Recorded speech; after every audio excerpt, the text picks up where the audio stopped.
49ers at the Cowboys. Slime time, baby. This game is on CBS as well, also on Paramount Plus and on Nickelodeon. Pete, I know you'll be watching the Nickelodeon version to see who gets slimed first, Jimmy Garoppolo or Mike McCarthy. I know that this innovative television experience, watching slime splash all over your television, is exactly what you want when you're watching football. Cowboys -3, over under 51. Also, over under number of times that Pete complains about people tweeting about the slime game is set at 4.5. No, look, you enjoy the game any way you want to. But I'm going to enjoy the game like I normally do. Would you say that if it was on Fox? No, do what you want to do. I don't care where you watch it. I watch different games. I saw some odds they're putting will Pete Prisco watch the Nickelodeon broadcast of the game or the regular broadcast of the game. Nickelodeon was at, I think, plus 10,000, 100 to 1. Yeah, 5 million to 1. I don't have children and I never have children. I promise you I won't be watching the Nickelodeon one. But if you have kids, you should let your kids watch it. I think it's a good thing for them. Maybe you'll get, grow up and to be good fans. See, when I was a kid and I was that age, I would have watched the real broadcast because I was playing pro draft and picking my teams and everything else and playing every football game imaginable. But there's a lot of kids who aren't football fans yet. So try and draw them in. I get it. I understand it. I'll be watching it on the conventional broadcast, and I can't wait to watch it because this is one of my favorite picks, by the way. I love the 49ers. I think the 49ers are going in and winning. They're not just going to cover the number. They win the game outright. I love San Francisco. I think their defense, and I'm going to send out we did spinning top of the week, and the Rams offensive line was spinning top of the week, and our guys put it together in the film room there when I gave him the plays. I'm going to send that out on Twitter. You cannot believe how good the 49ers defensive line was and how bad the Rams offensive line was. They dominated. I think they're going to be able to dominate here. I think they're going to limit the Cowboys in the run game. I think they're going to get after Dak Prescott. And I think offensively, if we go back to the Broncos game, what did the Broncos do? They rammed it down their throat. And I think that's what they're going to do in this game. The Cowboys are a little defense. They have problems with teams that run the football. I love the 49ers here. Give me the 49ers plus the 3. I also got them in as a teaser, so I'll take the 9 as well. Yeah, I wanted to put the 49ers in as a best bet. It's just because of the juice, it looks like it might tip to 3.5. I'm waiting and hoping that we can get 3.5 at some point before I get that in because I love the 49ers as well. They played well down the stretch after getting healthy. 7-2 with 3 wins over playoff teams. Their defense has held 4 straight opponents under 300 net yards. Only one of the last 9 opponents has had 100 rushing yards, so I don't think we're going to set up for a good day for Zeke Elliott here. Dallas beat up on bad or not trying NFC East teams down the stretch. They're probably not as good as they look, scoring 56 points against these teams.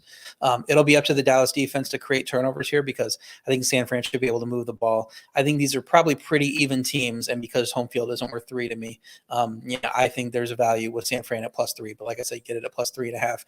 Key might also be Trent Williams. He missed week 18. If he's out, that Dallas pass rush could run a little bit more wild and make things tougher for Jimmy G. So I'm just a lean on San Fran, hoping we get a better number. My best bet for this game is my MVP of the game, Deebo Samuel, going over 28.5 rushing yards. He went over this number in all but one game since his role changed back in week 10. And Shanahan should want to establish him as a runner early to slow down the pass rush, and keep the Dallas pass rush thinking we got to cover this guy coming out of the backfield. We can't get too much over, go after Jimmy G as much as we want to. So I think he goes over this number, and he's named the second MVP ever, and joins a heralded list with Mitchell Trubisky. Yeah, that's a kind of a low number, 28.5. Do you think it's because is it because Kyle Shanahan sort of phased him out a little bit, or is it just an average? What's the deal with that prop? It's slightly less. That he's had a few like right around 30, just a slightly over 30. So I think they're playing for Dallas will scheme to take him away because he's their best weapon. And, San Fran will have to respond in a game where San Fran isn't expected to be running away with this one like they were maybe some of the other games they played. Like I said, 7-2 in their last 9. So if the game plan if the game script is San Fran is behind, they probably have to throw more. So that might be one reason why this number is a little lower. But, he's been doing this almost every week, like I said. So I think he gets there. And I had heard fairly, as I understand it, I think that there are people that are hammering Dallas right now. That's why you see that juice sort of moving. Obviously, the books don't really want to make it 3.5 because that's a lot more attractive to people who like San Francisco. I love San Francisco. I picked him to win the Super Bowl before the season. Trent Williams needs to be healthy here. Need to get him back. I expect him to be back, though. I think he sat out that week 18 game, even though it was a must-win game, knowing that they could get into the play. They had multiple outs to get into the playoffs. If he's back, this should be a dominant rushing performance from the 49ers. I'm curious, Pete. This is not a revenge question. I'm legitimately curious if you think there is because Kyle Shanahan and Dan Quinn worked together in Atlanta. Do you think that matters at all from a sort of game planning? You know what guys like to do. Is there an advantage built in there? Well, Dan Quinn's actually changed the way he plays defense. Yeah, it's more man than the cover three. Yeah, right? It's not the same as it used to be. So it's hard to, you can't really gauge that. I do know this much. If the 49ers have the ball late and they're winning by 6, I bet they don't throw it if they're in their inside field goal range. Yeah. And Dan Quinn would be like, throw it. You did me once, now throw it again.